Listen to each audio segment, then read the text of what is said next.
Good morning, Culinary 1 students. It's Miss Anderson reporting live from my kitchen. I hope your first week of distance learning is going good. I know it's kind of weird and strange to be separated from everyone, but I'm hoping that soon we can be back in the classroom and seeing your sweet, lovely faces. But in the meantime, we all still have to cook and eat food during this time. So I thought it would be fun to do a little demonstration. We've been learning about cooking methods this week. And so I was gonna demonstrate one of the moist heat cooking methods, which is deep frying. I've been learning a little bit more about how to deep fry a favorite, which is donuts. And so that's what I'm gonna demonstrate for you today. Super easy ingredients: flour, milk, butter, yeast, sugar, and whatever toppings you want. I made them last week and I did chocolate with sprinkles and cinnamon sugar, and they tasted just like those Tom Thumb donuts from the fair. So what's the first thing we do before we start to cook? That's right, wash your hands. So I'm sure you guys all learned a ton recently about washing your hands. And I hope you can kind of think back to the beginning of our quarter 3 together, where we talked in depth about hand washing and how important it is. At least 20 seconds with soap and water. I've got a nice little nail brush that I bought that you can use to get under your nails or to even just scrub your hands. And so I hope that whenever you're leaving the house, whether to get groceries or to take a walk, that you're making sure that you wash your hands when you get back. All right, we are ready to start. Okay, first things first, to make my donuts, I'm gonna be using a leavening agent that we didn't get to use, I don't think, which is yeast. Yeast is kind of a hard thing to find at the grocery store today, or these days in a general sense, because I think a lot of people are baking when they're at home, so it was kind of hard to find yeast. It was actually kind of hard to find flour too, because I think everybody's just into baking. But this is the yeast that I'm using. It's just a rapid rise instant yeast, and you find it in the baking aisle. So in order for yeast to be activated and help your product to rise, it needs to be mixed with some type of liquid. So for this recipe, we're using just regular milk, doesn't really matter. I would say maybe the higher fat content, like the red milk, which is whole milk, would be really great. I'm gonna use my liquid measuring cup, and I'm gonna measure 1 1/4 cups of milk, okay? The recipe says that it needs to be warm, about 90 degrees. I've got my little thermometer here, which can kind of help me to, oops, forgot to turn it on. I can put that into my milk. I put it into the microwave for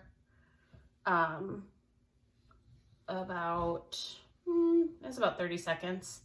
And you want it to be about 90 degrees, okay?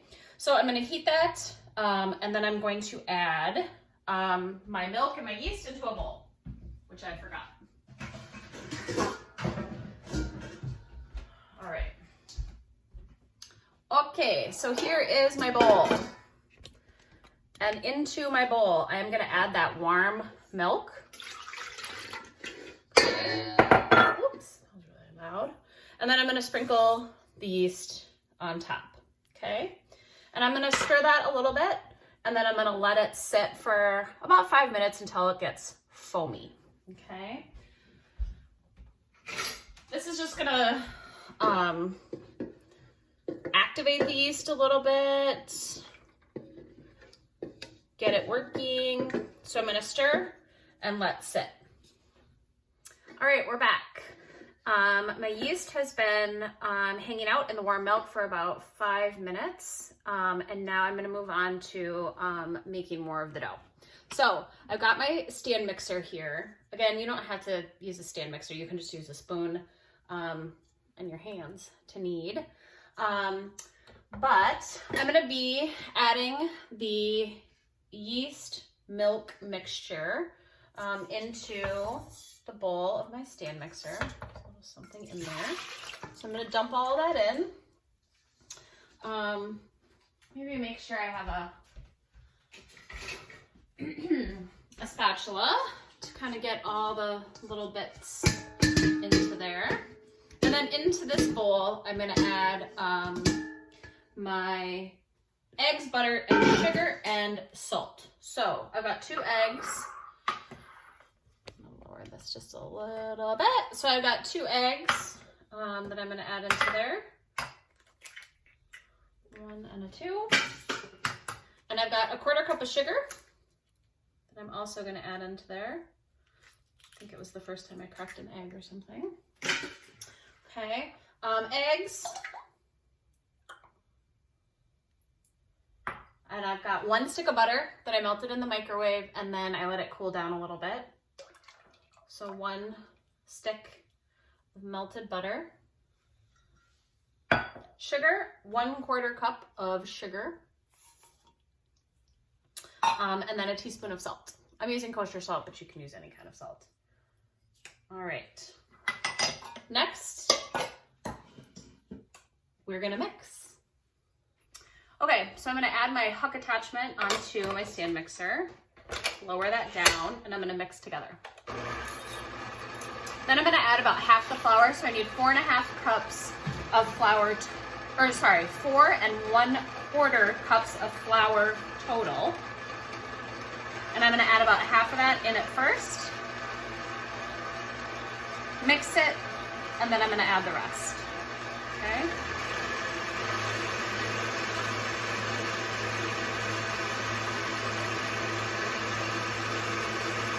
Okay, so now I'm gonna add about half the flour into my bowl.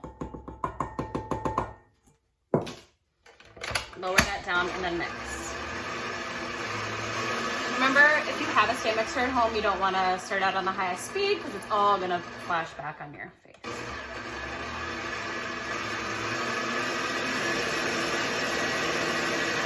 Okay. So I want to make sure it's mixed in before I add the rest. Okay. All right. Now I'm going to keep adding a little bit. So I have about the other half of the flour and I'm just going to add a little bit at a time.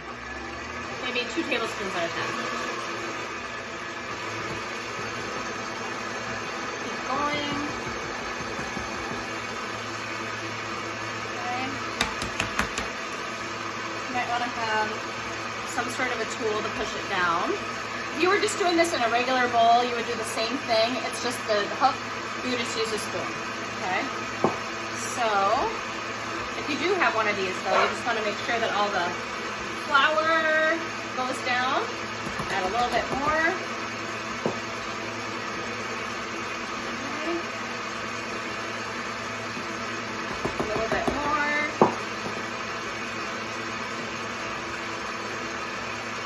Okay. Keep pushing that down, making sure all that flour gets incorporated. Okay. Keep going. And then once it's all combined, we're gonna let it sit and rise for about 1 hour. So if we were at school, we would just probably let this sit and then put it in the refrigerator overnight and then come back to it the next day, okay? All right, it's looking really good. I'm gonna give you a little peek, okay? Let's see.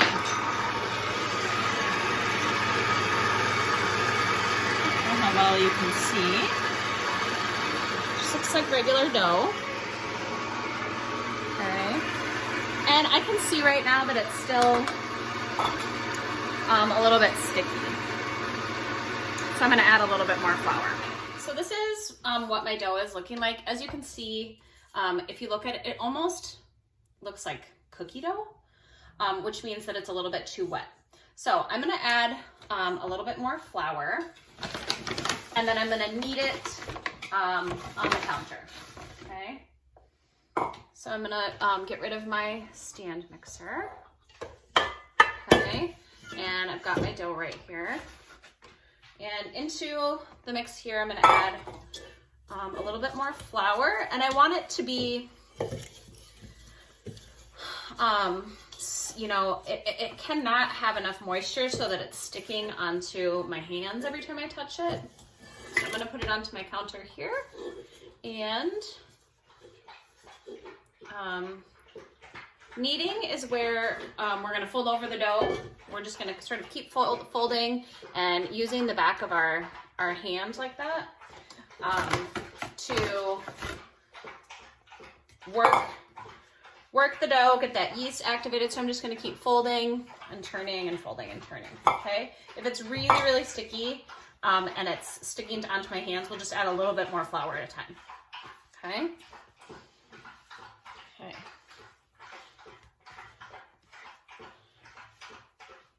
Sorry, can you hear my dog drinking? She's a very loud drinker of her water. Okay, so I'm gonna, now I have this this is gonna make a lot of donuts. What I'm gonna do is take a bowl. I can even probably just wipe out the same bowl that I was using. And I'm gonna spray with some cooking spray, or you could also use like Crisco or vegetable oil, or butter, or anything that would just so that the dough doesn't stick to the sides of the bowl as it rises. Okay, so that's up to you. All right, so I just have this cooking spray. I've decided to get a clean bowl, and I'm just gonna spray all around the edges like so. Okay, and then I'm gonna put my dough into the bowl. I'm gonna just cover it with a warm towel, and I will be back in 1 hour. Okay, so while we wait for our dough to rise, maybe we could think back about a couple things that you learned about deep frying. So when you watched the videos and went through the PowerPoint, one of the things that's super important about deep frying is that you make sure that your oil is hot. And so we want our oil to be about 325 degrees before we deep fry the donuts. So you can use a candy thermometer for that, or you can always just take a little piece of dough and drop it into the oil, and if it's hot and it starts to bubble, you'll know that it's ready. Another tip is to not overcrowd your pan. So I'm gonna be using just like a big Dutch oven. So I just wanna make sure that I'm not putting more than maybe like 4 or 5 donuts in there at a time. Otherwise it's gonna lower the temperature of the oil too much if it's too crowded, and it's gonna heat things unevenly. Okay? All right, we're back. It's been about an hour, and my dough has very nicely risen to about twice its size. So I'm gonna get ready to start rolling it out and cutting out my donut shapes. So a couple things that you're gonna need, a rolling pin or anything to roll out your dough with.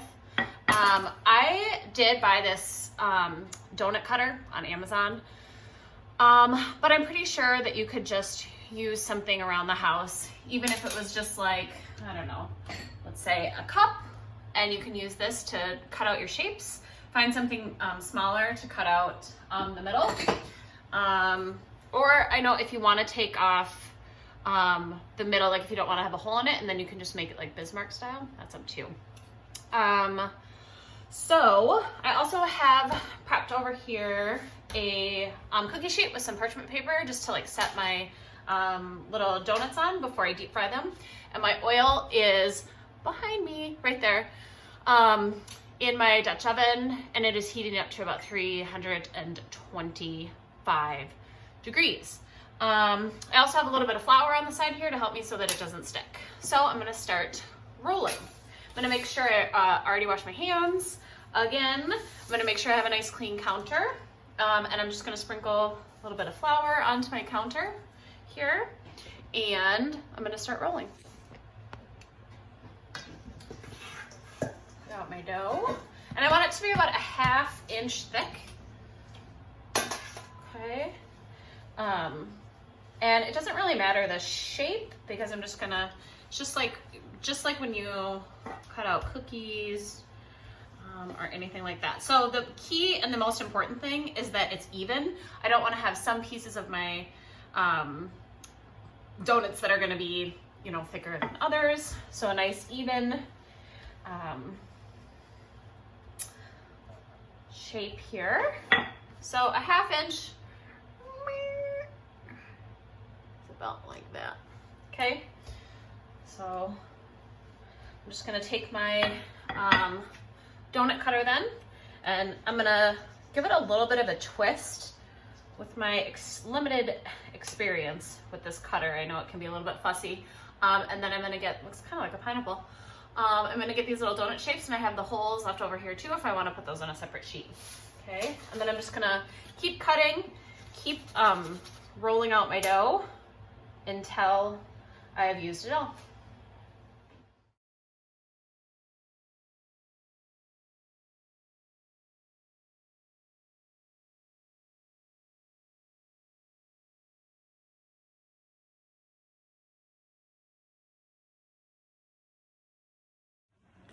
Okay, so next I need to let those donuts rise a second time for about 45 minutes. So I'm just gonna talk to you a little bit about toppings now. I have here, so some of the toppings that I have already set to go is super simple cinnamon and sugar. Just a little bit of cinnamon, a little bit of sugar. This is my favorite way. If you ever have been to the state fair and you've had Tom Thumb donuts, this is what it's gonna taste like right here.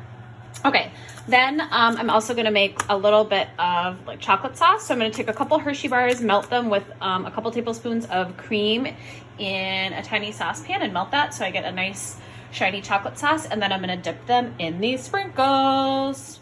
Okay, welcome to my deep frying station. I've got my vegetable oil. I've got about a half a quart, I think. The tools that I'm going to need are going to be, I've got a cookie sheet here with a little bit of parchment paper under it, and then just a little rack. I've got some tongs here, and I want my oil to be about 325 degrees, like I said. I'm just going to turn on my fan here. If you don't have a thermometer, you can always just put a tiny little piece of dough in, and we know that the oil is going to be hot when your little tester floats and it's starting to turn nice and crispy brown. Okay, so we're going to go ahead and get started and deep fry some donuts. All right, this is what they look like when they are in my Dutch oven. Remember how we talked about how we don't want to crowd the pan because we don't want our oil to cool down and we want everything to heat evenly. Okay, so I'm just gonna wait until they're nice and toasty brown, and then I flip them, and then I'll just repeat the process.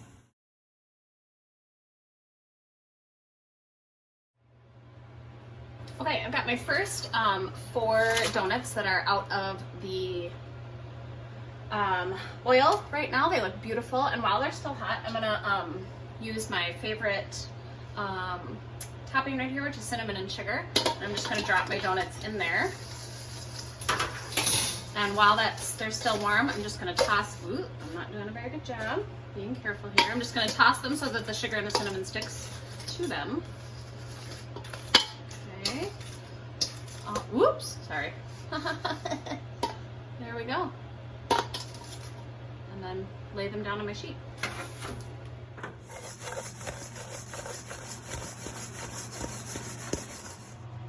Okay, we're back, and I've got all of my donuts deep fried, and now I'm going to dip some of them in chocolate and sprinkles. So I'm just gonna take my donut here, it's still really warm, and this is like 2 Hershey bars and probably like 1/3 of a cup of whipped cream, and I just whisked it over really, really low heat.